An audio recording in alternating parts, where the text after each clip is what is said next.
안녕하세요. 대한민국 최고의 강연 최강일규시에서 강연을 맡은 마칼럼니스트 박상현입니다. 음식에는 과거를 살았던 사람들의 삶의 흔적이 고스란히 남아 있습니다. 저는 마칼럼니스트로서 이런 음식의 역사와 사회적 맥락을 탐구하고 대중에게 전달하는 역할을 하고 있습니다. 오늘 제가 해드릴 강연의 주제는 한중일의 술입니다. 한국, 중국, 일본은 서로 인접해 있을 뿐만 아니라 비슷한 기후와 곡물을 중심으로 한 식문화를 공유하고 있죠. 이런 공통점은 세 나라의 술에도 고스란히 반영되어 있습니다. 따라서 술의 역사를 통해 한중일 식문화의 공통점과 차이점을 살펴보고자 합니다. 그래서 오늘 강연의 주제는 한중일 술 삼국지 일부 낭만의 시대 문화가 된 술입니다.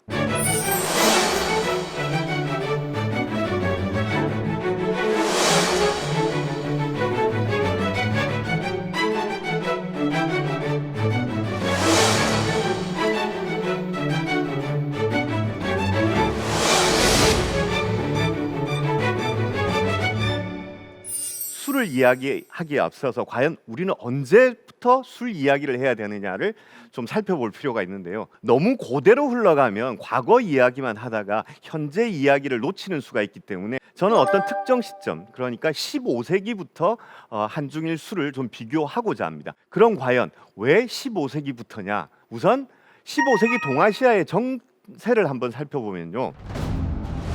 조선은 14세기 말에 건국돼 약 520년 동안 한반도를 통치하게 됩니다. 중국은 한족이 원나라를 멸망시키고 세운 명나라가 약 270년간 유지되는데요.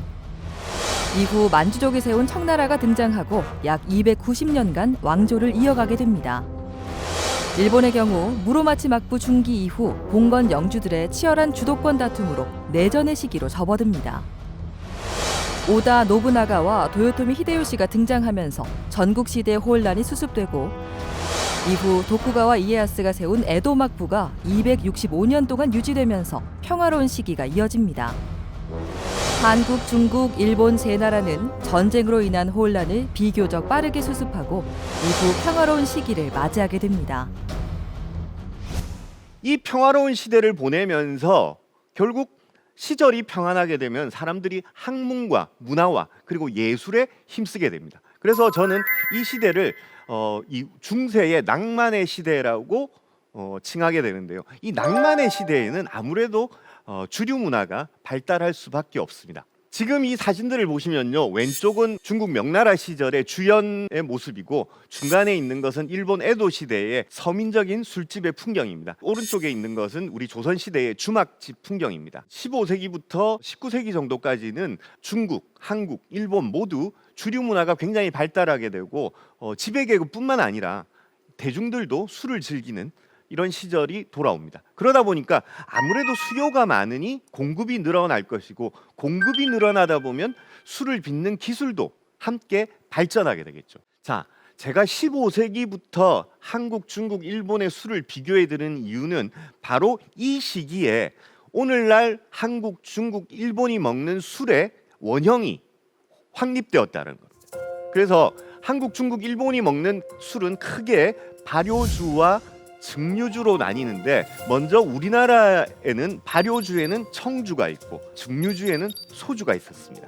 특히 이 청주는 유교 사상을 현실에서 실천하는 데 있어서 반드시 필요한 술이기 때문에 우리 선조들은 이 청주를 빚는데 아주 많은 공을 들였습니다. 그리고 15세기 원나라가 고려를 침공했을 당시에 전파되었던 증류주 기술, 이 기술인 조선시대에 와가지고 꽃을 피우게 되고 급기야 조선 증기 이후에는 청주를 뛰어넘을 정도로 인기 있는 술로 자리매김하게 됩니다. 중국으로 가보면 중국의 역사가 시작되면서부터 생겨난 술은 바로 황주라는 술입니다. 중국으로는 황지우라고 하는데 이것도 역시 곡물로 빚는 발효주입니다. 그리고 원나라 시기에 등장한 증류주, 이 증류주를 중국에서는 한자로는 백주라고 쓰고 중국말로는 바이주라고 읽습니다. 그래서 이 술도 청나라 중엽이 되면 완전히 이제 중국 전체에 바이주의 열풍이 불 정도로 인기를 끌게 됩니다.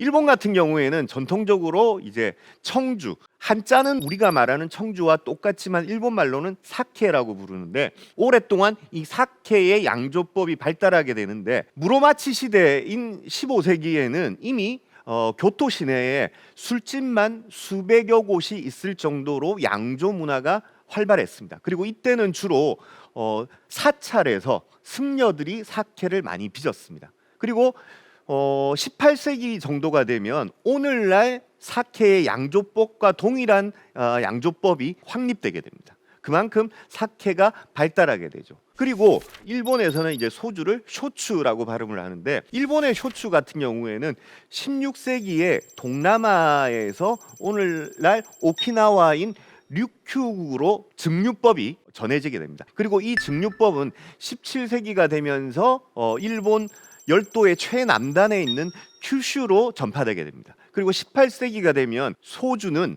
큐슈를 대표하는 술이 되게 되죠. 이처럼 15세기 이후부터 확립된 발효주와 증류주가 오늘날 우리가 마시는 술과 동일한 형식으로 정립된 시기가 바로 15세기부터 19세기까지의 한중일의 술의 문화입니다. 근데 여러분이 이 한국의 소주와 일본의 소주에서 한 가지 기억해 두실 점은, 소자는 다 같이 불사를 소자를 쓰는데 주자가 한국에서 쓰는 주자와 일본에서 쓰는 주자가 서로 다릅니다. 한국은 술주자를 쓰고 일본은 진한 술주자를 씁니다. 그래서 이것을 제가 미리 말씀을 드리는 이유는, 이것이 바로 오늘날 우리가 여러분들이 즐겨 드시는 희석식 소주라고 할 때 그 소주의 주자가 바로 술주자가 아니고 진한 술주자를 쓰고 있다는 점, 이 점은 제가 뒤에서 다시 한번 설명드리도록 하겠습니다. 15세기 이후 한중일 술에 나타나는 세 가지 공통점이 있는데요. 곡물로 술을 만들고 누룩으로 술을 완성시키고 흙에서 빚어지는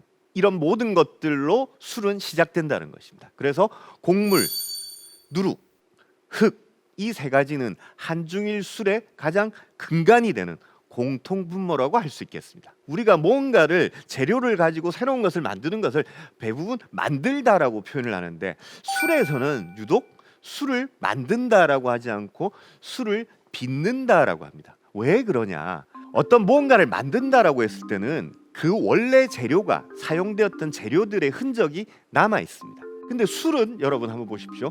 곡물도 들어가고 누룩도 들어가는데 거기에 남아 있는 것은 아무것도 없죠. 모든 것이 다 액체화되어 버립니다. 그렇기 때문에 술에는 술을 원래 빚었을 때 쓰는 원재료들의 흔적이 남아 있지 않기 때문에 이럴 때는 만들다라고 표현하지 않고 빚는다라고 표현합니다. 우리 선조님들의 아주 탁월한 언어 감각이라고 할 수 있겠죠.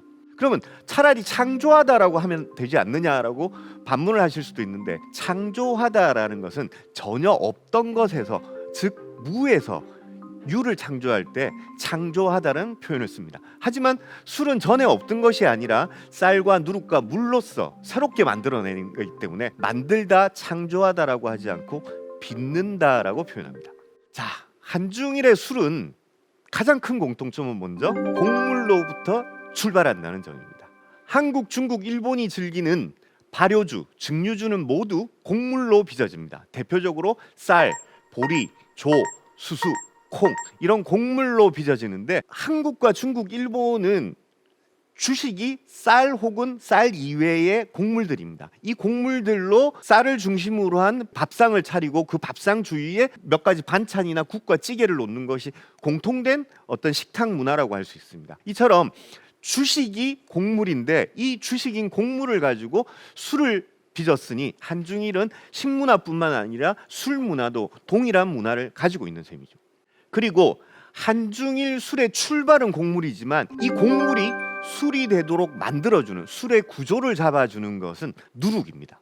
자, 이 누룩이 도대체 술에서 어떤 역할을 하는지를 알기 위해서는 우리가 발효는 과연 무엇인지를 우선 한번 살펴봐야 됩니다. 발효라는 것은 이 효모, 미생물이죠. 발효를 하는 균들인데 이 효모가 당을 먹고 알코올과 탄산가스를 만들어내는 과정입니다. 그러니까 여러분 뭐 술들을 드시면 가끔 이 탄산가스가 있는 술들이 있죠. 그건 발효 과정에서 자연스럽게 나오는 것입니다. 이 당이 곧 곡물인데, 곡물은 여러분 달지 않죠. 과일은 달게 느껴지는데 곡물은 전혀 달지는 않습니다. 그렇기 때문에 이 달지 않은 곡물을 달게 만들어주는 역할을 누군가가 해줘야 되는데, 청주, 우리의 청주를 빚는 쌀을 한번 볼까요? 쌀은 발화를 시켜도 전분을 당으로 만들어주는 당화 효소가 생성되지 않습니다. 그럼 어떻게 해야 되죠? 자, 쌀이 가지고 있는 전분을 당으로 바꿔줄 수 있는 당화 효소를 별도로 첨가해 줘야 됩니다. 그래서 이 당화 효소를 첨가해 주는 게 바로 누룩이 하는 역할입니다. 근데 이 누룩은 쌀의 전분을 당으로 바꿔주는 역할만 할 뿐만 아니라 당으로 바뀐 전분을 바로 발효까지 시켜주는 효모도 같이 가지고 있습니다. 그래서 쌀을 쪄서 혹은 밥을 해서 떡을 만들어서 적절한 누룩을 섞어주면 바로 전분이 당화가 되고 그 당이 알코올로 변하는 당화와 발효가 동시에 이루어집니다. 이렇게 이루어지는 과정을, 발효를 병행복발효라고 합니다. 이것은 한국과 중국 술이 가지고 있는 아주 중요한 특징이고 일본 술도 마찬가지입니다. 그래서 한중일이 가지고 있는 술의 공통점 중에 하나가 바로 누룩을 사용한다는 점. 누룩은 왜 쓴다? 바로 병행복발효를 위해서, 당화와 발효를 동시에 진행하기 위해서 누룩을 사용하는 겁니다. 자, 그러면 한중일의 누룩이 조금씩 차이가 납니다. 그래서 과연 어떤 차이가 나는지 실제 누룩을 한번 보면서 우리가 한번 살펴보도록 하겠습니다. 먼저 부산의 금정산성에서 만들어지고 있는 산성 막걸리를 만드는 누룩입니다. 굉장히 오랜 한 400년 정도의 역사를 가진 이 누룩의 전통을 가지고 있고, 금정산성 막걸리의 어떤 과일향을 풍부하게 만들어주는 누룩입니다. 그리고 오른쪽에 보이는 누룩은 제주도에서 오메기 술이나 혹은 고소리 술을 만들 때 쓰는 누룩입니다. 제주도에서 오래전부터 직접 빚어서 사용하던 누룩입니다. 그래서 대표적으로 이런 누룩들이 있는데, 왼쪽에 보시면 약간 누룩 위에 노르스름한 색깔이 보이시죠? 그리고 오른쪽에 보시면요, 제주도에서 만들어지는 누룩은 그냥 겉이 뽀얗게 하얀 색깔입니다. 이렇게 노란 색깔을 띠는 분말들, 그리고 하얀 색깔을 띠는 분말들이 전부 발효를 촉진하는 미생물들입니다.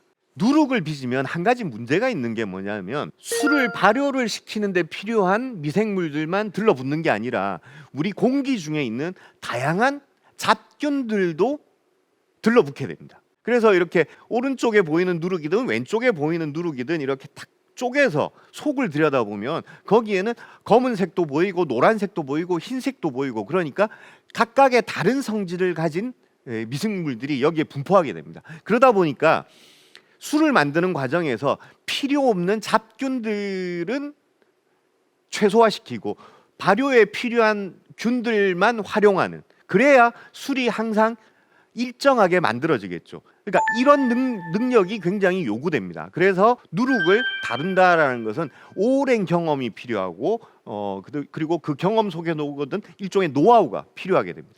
그러다 보니까 실제로 요즘 우리나라에는 이런 전통 누룩을 대량으로 만들어서 판매하는 회사들이 단 3곳밖에 없습니다. 그리고 자기가 쓸 누룩을 직접 만들어서 술을 빚는 양조장도 전국에 있는 수많은 양조장 중에서 단 1% 정도밖에 안 됩니다. 그만큼 누룩은 만들기도 힘들고 유지하기도 힘들고, 이것으로 좋은 술을 만드는 것은 더더군다나 힘든 일이라고 할 수 있겠죠. 자, 중국의 누룩을 한번 보시면요, 왼쪽에 보이는 누룩은 우리 메주처럼 이렇게 진짜 큰 벽돌처럼 생겼습니다. 이것은 이제 대곡이라고 하는데, 이런 대곡을 만드는 재료는 쌀이나 밀이나 완두콩 이런 것들로 가서 분쇄를 해서 쪄서 거기에 이제 곰팡이를 붙이는 겁니다. 굉장히 누룩 자체의 덩어리도 클 뿐만 아니라 누룩의 입자들도 굉장히 큽니다. 여러분들이 아시는 중국의 대부분의 유명한 술들은 이 대곡을 가지고 만들어집니다. 그래서 이 대곡은 중국 술을 만드는 데 가장 중요한 누룩이라고 보시면 되겠습니다. 근데 오른쪽에 보시면요, 같은 누룩인데 오른쪽은 완전히 이렇게 분말처럼 되어 있죠. 이것은 부곡이라고 부르는 누룩입니다. 왜 부곡이냐? 이 부자가 무슨 부자냐면 바로 밀기울 부자입니다. 그러니까 통밀의 껍질로 만드는 누룩입니다. 그러다 보니까 이렇게 가루처럼 보이죠. 이 누룩은 중국의 전통적인 방식은 아니고 1955년에 중국의 연태 지방에서 개발된 누룩입니다. 이 연태를 중국말로 하면 옌타이죠. 익숙하시죠, 여러분? 이게 뭐냐면 한국인들이 아주 잘 아는 중국의 고량주 가운데 연태 고량주가 있죠. 바로 이 연태 고량주가 이 부곡 밀껍질로 만든 누룩으로 빚은 술입니다. 굉장히 술은 빨리 빚어집니다. 그리고 술을 빚는 양도 많고 그러다 보니까 가격이 상대적으로 저렴한 편입니다. 그래서 중국의 대표적인 누룩은 대곡과 부곡 이 두 가지가 있다라는 거 기억하시면 좋겠습니다. 일본의 누룩을 한번 볼까요? 이전과는 전혀 다른 모습이죠. 자, 보시면요. 뭔가 이렇게 바닥은 하얗고 여기에다가 이제 무슨 가루를 뿌리는 걸로 이렇게 보이는데 이게 일본의 누룩입니다. 어떤 누룩이냐? 일본은 중국이나 우리나라에 비해서 아무래도 비가 더 많고 기온도 좀 높죠. 고온 다습합니다. 그러다 보니까 이런 고온 다습한 지역에서는 잡균이 많이 번식해요. 양조에 필요한 균 말고도 다른 균들이 많이 번식하다 보니까 이 균을 좀 통제할 필요가 있습니다. 그래서 우리처럼 이 덩어리로 된 이런 누룩을 만들면 잡균이 너무 많이 붙어가지고 아예 술의 양조에 필요한 그 균들만 따로 모아가지고 배양을 합니다. 그 배양을 해가지고 이렇게 가루로 만듭니다. 밑에 보이는 하얀 것은 쪄낸 쌀입니다. 쌀을 쪄서 이렇게 펼쳐놓고 여기에다가 이렇게 가루를 톡톡톡톡 뿌려줍니다. 그러면 이 가루가 쌀에 들러붙게 됩니다. 쌀에 들러붙으면 이 가루가 쌀이 가지고 있는 탄수화물을 먹고 번식을 합니다. 그래서 쌀 주변이 하얗게 누룩 곰팡이들로 이렇게 하얗게 쌀을 덮어버립니다. 이렇게 쌀 알갱이 자체가 누룩 역할을 하게 되죠. 그래서 이런 누룩을 한자로는 쌀 알갱이 자체가 누룩 역할을 한다 그래서 곡물 립자를 써가지고 입국이라고 합니다. 한자로는 입국이라고 하고 이런 방식 그러니까 가루로 누룩을 종균을 흩어서 누룩을 만든다라는 뜻에서 흑침 누룩이라고도 하기도 합니다. 그래서 일본은 입국 혹은 흑침 누룩을 사용하는데 이게 바로 같은 누룩을 사용하지만 한국과 중국과는 다른 일본만의 방식이다라고 할 수 있겠습니다. 그 다음에 한중일의 술을 완성하는 것은 바로 토양, 땅입니다. 왜 그러냐면 일단 땅이 좋아야 논농사를 하든 밭농사를 하든 땅이 좋아야 많은 곡물들을 수확할 수 있겠죠. 그래서 한국, 중국, 일본은 이런 논농사와 밭농사에 적합한 농지를 아주 충분히 갖고 있습니다. 그러다 보니까 곡물로 이제 술을 빚을 수 있는 거죠. 우리가 빗물이 내리면 땅이 그 필터 역할, 정화 작용을 해주기 때문에 좋은 땅을 가진 곳은 마찬가지로 풍부한 물을 갖고 있습니다. 한국, 중국, 일본이 발효주를 만들 때는 물이 무려 80%나 들어갑니다. 그래서 곡물도 중요하고 누룩도 중요하지만 가장 중요한 재료 중에 하나는 바로 물입니다. 그래서 우선은 수량이 풍부해야 되고 그리고 물이 맑아야 됩니다. 한국, 중국, 일본은 이 맑은 풍부하고 맑은 물을 가지고 있다는 게 좋은 술을 만드는 데 있어서 아주 중요한 조건 중에 하나라고 할 수 있습니다. 그리고 기후적으로 보면 이런 곡물들이 가능한 것은 뭐냐면 지금 지도상에서 한국, 중국, 일본을 보시면요. 온대 기후대와 아열대 기후대를 동시에 갖고 있습니다. 온대 기후대와 아열대 기후대의 특징은 사계절이 있고 적절한 비가 내리고 그리고 여름과 봄이 되면 기온이 높죠. 그리고 겨울이 되면 매우 추운 그렇지만 아주 춥지는 않죠. 그렇기 때문에 이 사계절이 뚜렷하고 적절한 강수량을 가지고 있다라는 것은 한중일이 곡물 농사를 하기에도 좋을 뿐 아니라 풍부한 물을 확보할 수 있고 그리고 술을 빚기에도 매우 좋은 환경을 보여준다고 할 수 있습니다. 그 다음에 한중일의 강수량을 한번 보겠습니다. 강수량도 이 술을 빚는 데 있어가지고 적지 않은 영향을 끼치는데요. 한국과 중국 대륙 대부분과 일본의 한 3분의 2 정도는 그냥 하늘색으로 되어 있습니다. 그래서 이 정도 수량이 이제 평균적인 수량인데 일본을 보시면요. 하늘색보다 진한 파란색을 나타내는 지역들이 몇몇 보이시는데 이 지역들은 강수량이 상대적으로 높은 지역들입니다. 신기하게도 이 지역들이 바로 술로 유명한 지역들입니다. 왜 그러냐면요. 일본의 서쪽 해안 지역, 우리로 치면 동해와 마주보고 있는 지역을 보시면 특히 강수량이 많은데 이 지역들은 왜 강수량이 많으냐면 여름에 비가 많아서가 아니라 겨울에 눈이 많아서입니다. 봉건 시대 때까지만 하더라도 술은 대부분 겨울에 빚었습니다. 왜? 이 미생물들이 발효를 하면 에너지가 발생하는데 이 에너지가 뜨거워집니다. 열이 발생하는데 이 열을 그대로 방치하면 술이 식어버립니다. 그래서 술이 발효되는 과정에서 너무 높은 온도로 올라가지 않게 하기 위해서는 지금은 물론 냉각 장치가 발달해 있기 때문에 얼마든지 전기적으로 전자적으로 제어가 가능한데 과거에는 그럴 수 없었죠. 그러니까 물을 끼얹어 주거나 이렇게 해야 되는데 겨울에 술을 빚는 가장 중요한 이유가 이 술을 빚는 이 양조통에다가 눈을 갖다가 쌓아버립니다. 그러면 자연스럽게 온도를 떨어뜨리는 효과를 가지고 있고, 그래서 일본은 전통적으로 이 서부 해안 지방 그러니까 뭐 아키타, 니가타, 야마가타 이런 지역들이 술로 유명한 것은 바로 겨울에 양조를 하기 좋은 기후 조건을 가지고 있기 때문이죠. 한중일 술의 가장 큰 공통점 중에 하나가 흙이 가지고 있는 가장 큰 장점은 바로 이 흙으로 그릇을 빚는다는 점입니다. 보통 여러분 지금 술병 하면 뭘 생각하십니까? 유리병을 생각하시죠. 이 유리병은 고대 로마 시대 때부터 사용은 됐지만 술을 담기에는 부적합했습니다. 왜냐하면 너무 약했어요.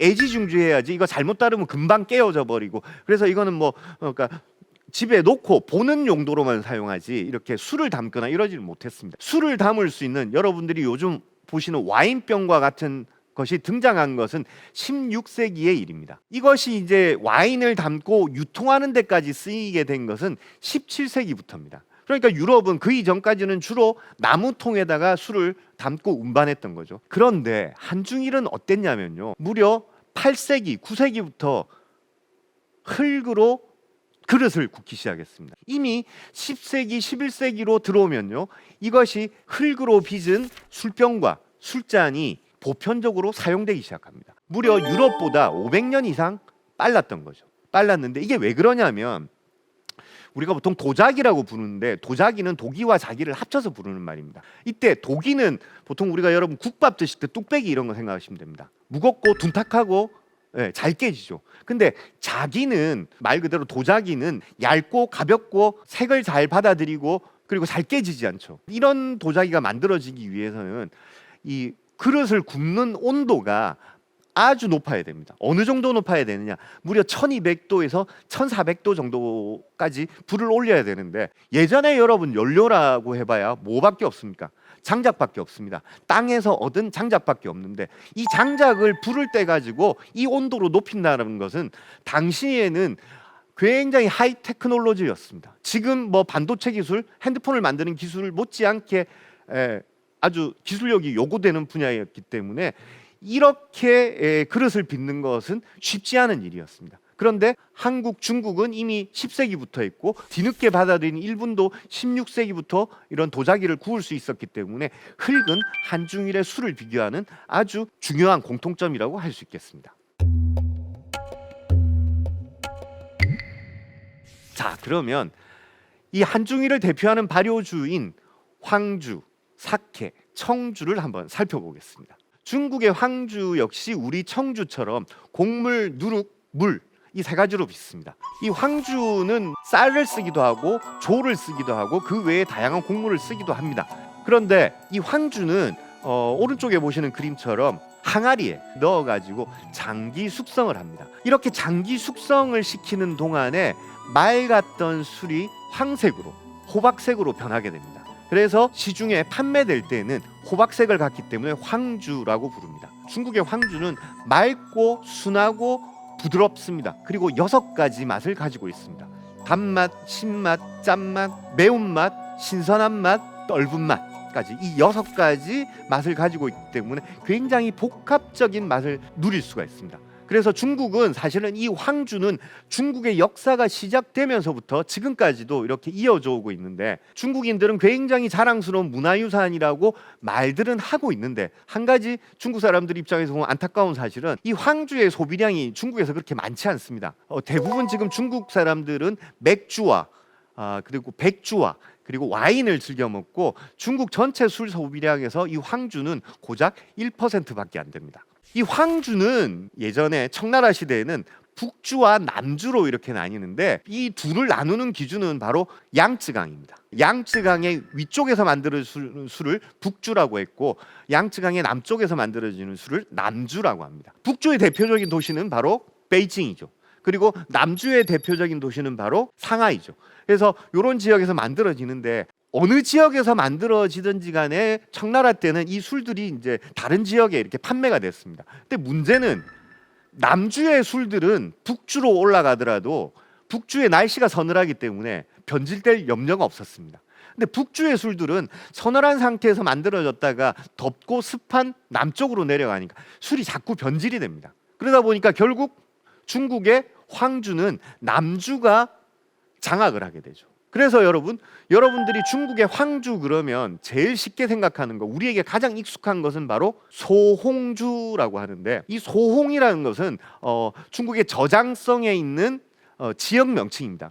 소홍 지역에서 만들어지는 술을 전부 소홍주라고 하는데, 이 소홍을 중국말로 하면 샤오싱이 됩니다. 샤오싱에서 만들어지는 술을 샤오싱주라고 하는데, 한국인들이 거의 유일하게 아는 황주는 바로 이 소홍주, 샤오싱주가 중국 황주를 대표하게 된 것은 바로 기후 차이 때문에 이런 일이 벌어지게 된 겁니다.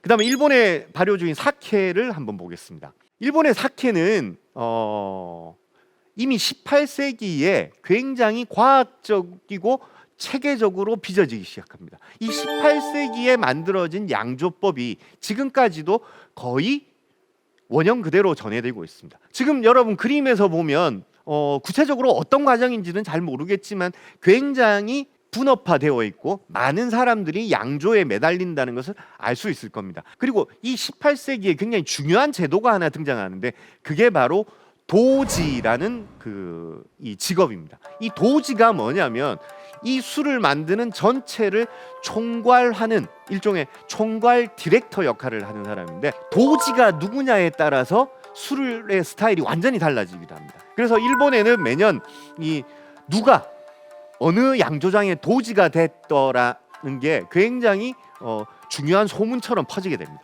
우리 마치 프로야구의 포스터 시즌에 어떤 선수가 어느 구단으로 스카웃 됐다더라가 굉장히 중요한 것처럼, 일본에서는 이 도지가, 유명한 도지가 어느 양조장으로 갔다 하더라는 게 술을 평가하는 데 있어서 기준이 됩니다.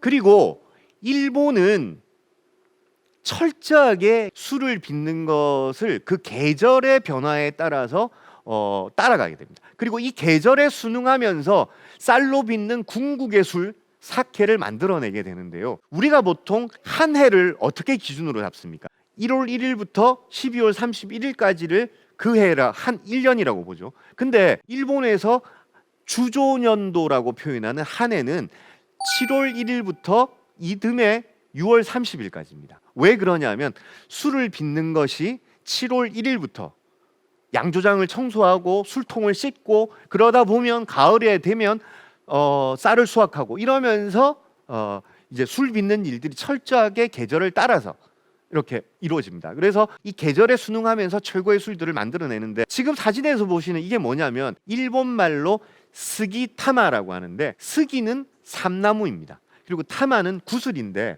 삼나무 잎으로 만든 구슬을 이 스기타마라고 하는데, 일본 양조장에서는 이 스기타마의 존재가 굉장히 중요합니다. 그래서 일본은 가을에 수확한 쌀로 첫 술을 빚으면 이 스기타마를 양조장 입구에 처마 밑에 딱 걸어둡니다. 사람들이 이제 스기타마가 딱 걸렸다 그러면 양조가 시작되구나라고 알게 됩니다. 그리고 이때부터 1년 중에 양조장이 가장 바쁜 시기로 접어듭니다. 그러면 이렇게 푸르던 삼나무 잎들이 시간이 지나면서 빛이 바래지겠죠. 이 푸르던 이 스기타마가 빛이 바래지면 비로소 시중에 출시되는 술이 만들어졌다라는 것을 보여줍니다.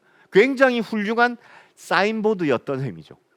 그리고 일본 사케가 독특한 점 중에 하나는 뭐냐면, 쌀을 가지고 술을 빚다 보니까 쌀의 끝을 한번 보자라는 이런 심리가 좀 있습니다. 우리는 이제 주로 쌀을 농사지을 때 무슨 용도로 쌀을 농사짓죠? 바로 밥을 지어 먹기 위해서. 일본도 마찬가지였습니다. 근데 일본은 독특한 쌀을 품종을 개량하고 재배하기 시작하는데, 이건 바로 사케를 빚기 위한 전용 쌀을 따로 갖고 있습니다. 이걸 일본 한자로는 주조 호정미라고 하는데 이 주조 호정미를 일본은 아주 많이 갖고 있습니다. 그렇기 때문에 일본 사람들은 사케를 평가할 때 기준 중에 하나가 뭐냐면 어떤 쌀로 빚었느냐를 아주 유심하게 봅니다. 그래서 이 양조 전용 쌀을 재배했다라는 거. 그 다음에 또 한 가지는 이 쌀을 그냥 술을 만들었던 게 아니라 깎아요.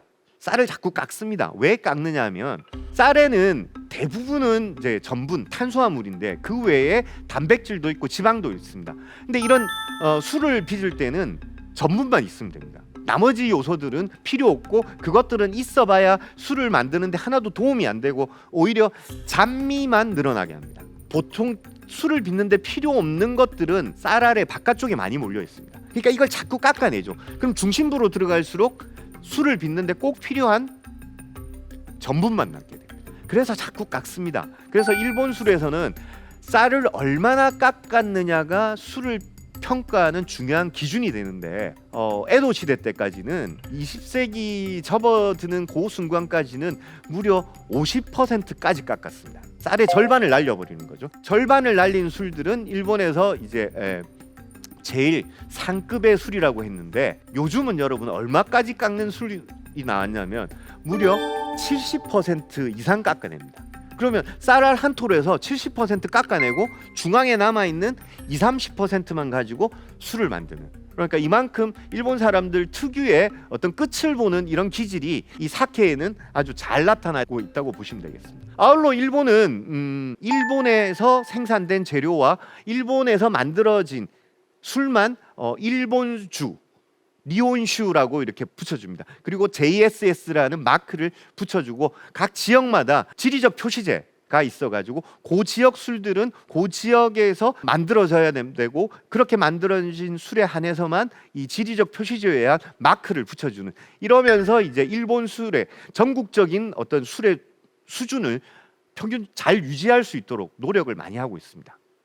자, 그럼 우리 청주는 어떻게 발달되어 왔을까요? 한국 청주는 이 유교적 이념을 술로 승화시키는데 중점을 뒀습니다. 사대부에서 제일 중요한 것은 봉제사, 제사를 모시고 그 다음에 접빙객, 집에 찾아오는 손님들을 모시는 게 가장 중요한 일이고, 제사를 지낼 때도 손님을 맞을 때도 제일 필요한 것은 술입니다. 그래서 이 술을 항상 집에서 이제 가지고 있어야 되죠. 그러다 보니까 특히나 조상에게 제사를 모실 때 쓰는 술은 청향이라고 해서 가볍고 맑아서 하늘에 계신 조상들께도 닿는 술이어야 된다. 그래서 우리가 제사를 지낼 때는 맑은 청주를 사용합니다. 그래서 이런 술들이 많이 필요하다 보니까 조선시대 때는 바로 청주를 많이 빚었고, 이 청주는 바로 우리 술의 근간이 되는 것입니다. 자, 그런데 종갓집이나 사대부집들 보면 1년에 제사만 한 10번씩 지냅니다. 그리고 손님들은 수시로 찾아오죠. 요즘이야 뭐 저기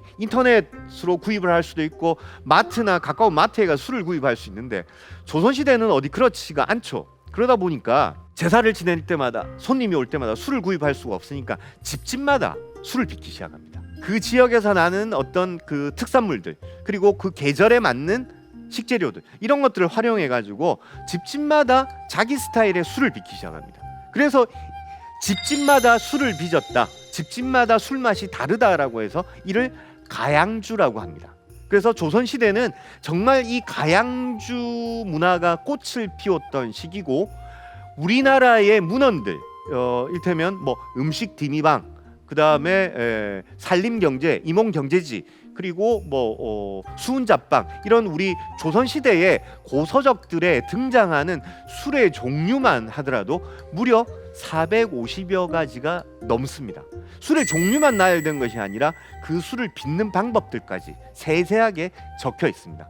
그만큼 조선은 다양한 술을 가졌고, 이처럼 다양한 술을 가질 수 있었던 것은 바로 가양주 문화를 유지했기 때문입니다. 자, 술을 말씀드린 데 있어가지고 여러분들 많이 헷갈리시는데, 뭐가 탁주고 뭐가 막걸리고 이렇게 구분이 잘 안 되실 겁니다. 막걸리 한 통이 있다고 지금 보시는 것처럼 가정했을 때 처음에 이 막걸리를 막 섞어 놓으면 어떻습니까? 탁하죠. 우리 청주는 필터링을 거치지 않으면 처음에는 탁합니다. 그래서 이걸 탁주라고 부릅니다. 근데 막 흔들었던 막걸리 통을 그대로 놔두면 찌꺼기 부분은 밑으로 가라앉고 위에는 투명한 맑은 술이 뜨죠. 그래서 이 투명한 맑은 술을 청주라고 합니다. 혹은 약주라고 합니다. 근데 밑에 가라앉는 이 찌꺼기 부분을 다시 모아가지고 보자기로 짜거나 혹은 용수로 술을 다시 거르거나 아니면 알코올을 더 첨가해서 한번 끓여내면 이거는 금방 걸러냈다 혹은 막 걸렀다. 그래서 이 찌꺼기 부분으로 만든 술을 막걸리라고 합니다. 그러면 우리가 술 한 통을 딱 놓고 보면 전체는 탁주, 그 다음에 위에 뜨는 맑은 부분은 청주, 그리고 아래에 가라앉아 있는 부분은 막걸리, 이렇게 보시면 될 것 같습니다. 자, 그 다음에 발효주 다음에는 이제 증류주가 한중일을 뒤덮기 시작하는데요. 중국에는 바이주, 우리는 소주, 일본은 쇼추가 이제 15세기 이후에 본격적으로 등장하게 됩니다. 원래 증류 기술은 고대로부터 있었지만 그림에서 보시는 것 같은 증류기가 발명된 것은 아라비아에서 아랍인들이 발명해낸 겁니다.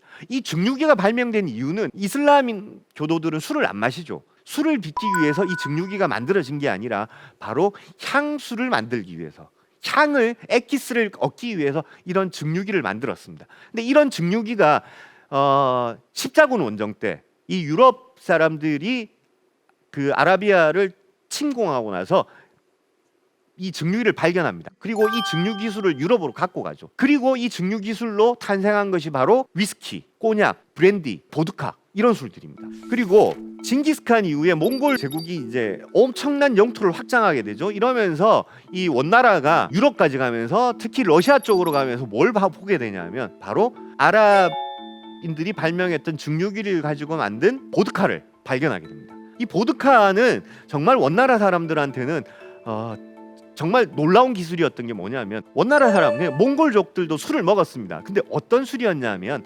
양젖이나 말젖을 짜서 이 젖을 발효시켜서 만든 마유주였습니다.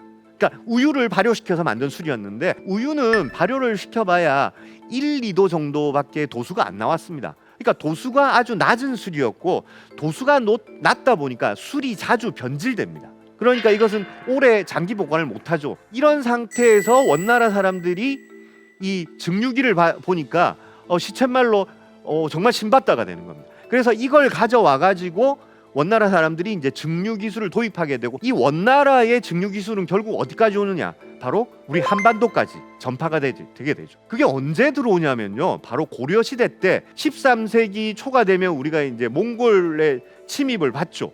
그리고 고려가 항전을 하다가 결국은 원나라한테 굴복하게 되죠. 그러면서 원이 이 고려를 직접 다스린다고 이 원의 지방 행정기구를 고려에 두기 시작합니다. 쌍성 총관부, 동령부, 그리고 제주도에 탐라 총관부를 두게 됩니다. 이때부터 이 세 지역은 이 원나라의 문화가 굉장히 많이 퍼지게 됩니다. 그렇게 퍼지면서 우리가 소주를 받아들이게 됩니다. 소주는 바로 이 원 간섭기에 한반도에 전래되게 되는데, 오른쪽에 보시면요, 발효주를 끓여서 증류주로 만드는 이 도구를 우리는 소주꼬리라고 하죠.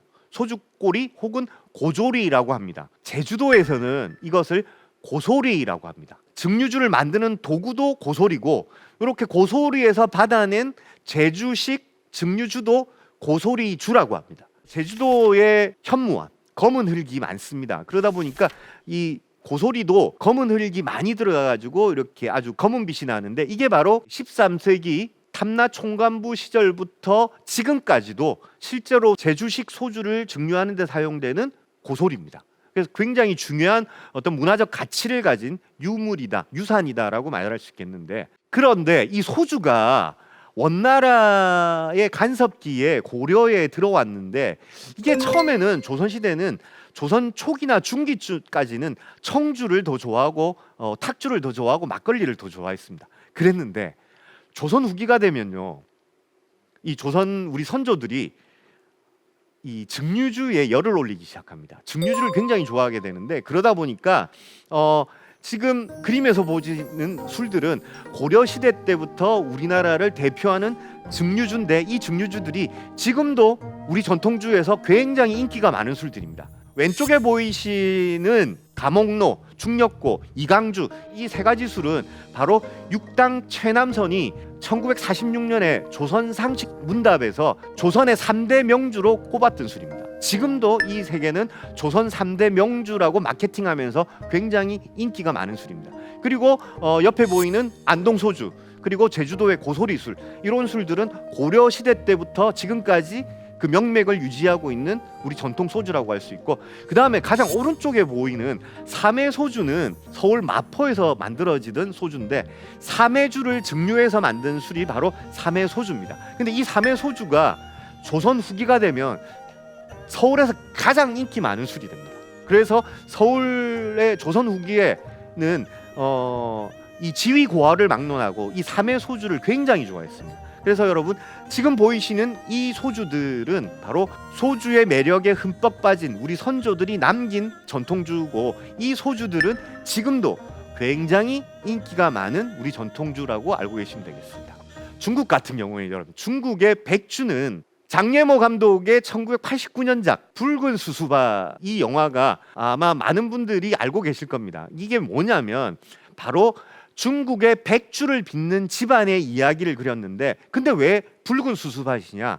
백주를 빚는 가장 중요한 재료가 바로 수수, 이 수수였기 때문입니다. 근데 수수는 수확을 할 때가 되면 수수 알알이, 나달이 붉은색으로 변합니다. 그래서 이 넓은 밭을 가을에 가서 보면 굉장히 붉게 물들어 있습니다. 그래서 이 영화의 제목도 붉은 수수밭이고, 바로 이 수수로 중국의 백주를 빚게 되는 거죠. 근데 중국 술이 여러분, 이 백주가 한 가지 굉장히 독특한 건 뭐냐면 고체 발효법이라는 게 있는데, 이거 뭐냐면 고체 상태에서 발효를 하고, 이 고체 상태로 발효된 것을 증류를 한다는 겁니다. 우리가 보통 술이라는 기본적으로 쌀과 누룩을 버무려서 물을 부어줘야 발효가 되는 건데, 이 좋은 중국 백주들은 물을 처음에는 사용을 하지 않습니다. 발효 과정에서. 그럼 어떠냐면, 자 여러분, 이게 보시면 국교라고 적혀 있는데, 교가 무슨 말이냐면 구덩이입니다. 구덩이 교자인데, 국교라고 된 것은 중국에서 제일 오래된 술 만드는 구덩이라는 겁니다. 무려 1573년부터 지금까지도 술을 빚는 구덩이라는 얘기입니다. 그리고 여기는 지금 중국의 국가 주요 문화유적으로 지정이 되어 있습니다. 그만큼 중요한데, 그림에 보시면요, 오른쪽에 보시면 이렇게 구덩이가 있죠. 여기에다가 술을 빚는 곡물과 누룩과 이런 것들을 이 구덩이에 채웁니다. 물은 한 방울도 안 들어갑니다. 이렇게 채워서 황토 흙으로 덮어버립니다. 반질반질한 황토 흙이 보이는 텐데, 이렇게 황토로 완전히 밀봉한 상태에서 발효를 시켜요. 너무 신기합니다. 그러면 어떻게 술이 되느냐? 이렇게 여러분, 왼쪽 사진처럼 이 술을 만드는 재료들로 이렇게 구덩이를 메우고 높이 쌓아서 그 다음에 황토 흙으로 덮어버립니다. 그리고 한 달, 두 달 이렇게 발효를 시킨 다음에 이 우리로 치면 두엄 같은 그런 건데, 이걸 다시 퍼가지고 증류기에 집어넣습니다. 그리고 밑에서 물을 끓이면 증기가 올라가면서 이 발효된 곡물이 가지고 있는 향과 알코올을 뿜어서 냅니다. 그러면 신기하게도 증류주가 콸콸콸 흘러나옵니다. 이게 중국의 고태 발효법인데, 이것은 오로지 중국에만 있는 증류 방식입니다. 발효 방식인데, 이게 여러분 근데 이렇게 생각하시면 됩니다. 커피 좋아하시죠? 커피 좋아하시면 원두를 갈아가지고 드립을 하시죠. 어떻게 드립합니까? 원두를 간 상태에서 그냥 뜨거운 물만 부어주면 밑에는 커피가 나오죠. 이 원두가 가지고 있는 향과 맛을 그대로 가지고 물이 내려옵니다. 바로 중국의 고태 발효법은 우리가 원두 커피를 내리는 거하고 비슷한 방식이라고 보시면 되겠습니다.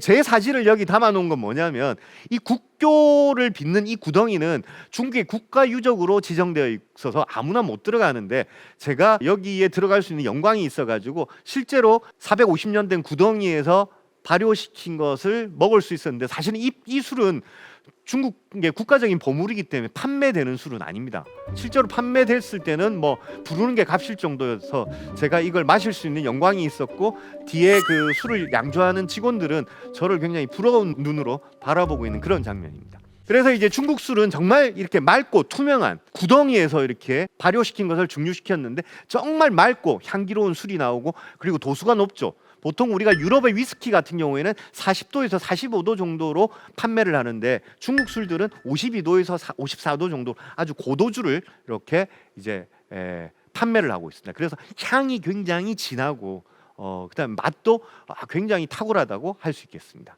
일본의 소주는 16세기에 동남아시아에서 오늘날의 오키나와 예전에 류큐국이라고 하는데 이쪽으로 이제 증류법이 소주를 만드는 법이 전파되게 됩니다. 그래서 류큐에서 오키나와에서는 이렇게 증류시킨 술을 아와모리라고 했습니다. 이것이 다시 16세기가 되면 일본의 최남단에 있는 가고시마로 전파가 됩니다. 18세기가 되면 가고시마를 중심으로 한 큐슈 지방을 대표하는 술이 소주가 됩니다. 그래서 큐슈 지방은 소주를 빚고 나머지 일본 열도들은 사케를 빚는 이런 형국이 만들어지게 됩니다.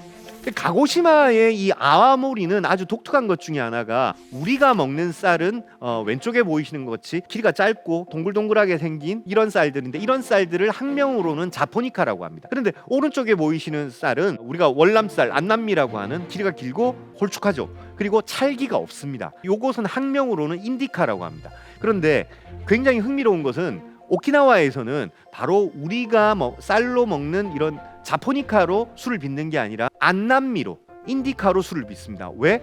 이게 바로 동남아에서 술이 전파되었기 때문에 동남아의 쌀을 가지고 아직도 술을 빚습니다. 대신에 오키나와의 아와모리 같은 경우는 굉장히 장기 숙성을 합니다. 그래서 중간에 보이시는 술 같은 경우에도 30년 숙성. 그래서 항아리에 넣어서 토굴이나 지하의 창고에서 수십 년 동안 이렇게 장기 숙성해 가지고 판매를 하고 있죠. 그 다음에 오키나와에서 큐슈로 전해진 소주 제법은 가고시마에서 꽃을 피우는데 오늘날 일본의 가고시마는 소주 천국으로 불릴 정도로 소주를 빚는 양조장도 많고 유명한 술들도 많이 있습니다. 그런데 가고시마에는 17세기가 되면 소주의 양조법뿐만 아니라 고구마가 전래됩니다. 고구마가 전래돼 가지고 이 고구마를 소주를 빚는 데 사용하게 됩니다. 쌀로 먼저 1차 발효를 하고 고구마를 쪄서 2차 발효를 한 다음에 이것을 증류를 해서 소주를 만드는데 이것이 바로 가고시마의 유명한 고구마 소주죠. 그리고 이 고구마 소주뿐만 아니라 일본에는 보리 소주도 있고 그다음 메밀 소주도 있고 쌀 소주도 있고 다양한 소주들이 있는데 일본에서 가장 대표적인 소주들은 바로 이 고구마로 증류시킨 소주, 바로 가고시마의 고구마 소주가 대표적인 소주가 되겠습니다. 자, 지금까지 한국, 중국, 일본의 술의 역사를 살펴봤는데요. 한중일은 15세기부터 19세기에 이르기까지는 굉장히 평온한 시간을 보냈고 이 시간 동안에 술 문화가 굉장히 발달하게 됩니다. 그런데 20세기에 접어들면서 한중일의 역사는 정말 엄청난 격동의 시절로 접어들게 됩니다.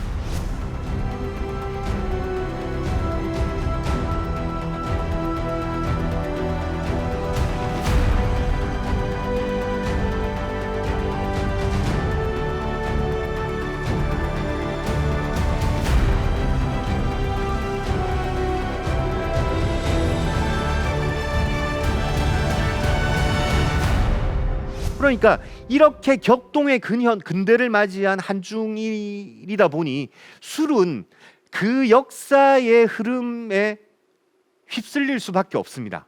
그래서 한중일의 근대사만큼이나 근대로 접어든 술은 굉장히 급격한 변화를 맞게 되는데 어떤 변화를 맞게 될지는 다음 시간에 이어가도록 하겠습니다.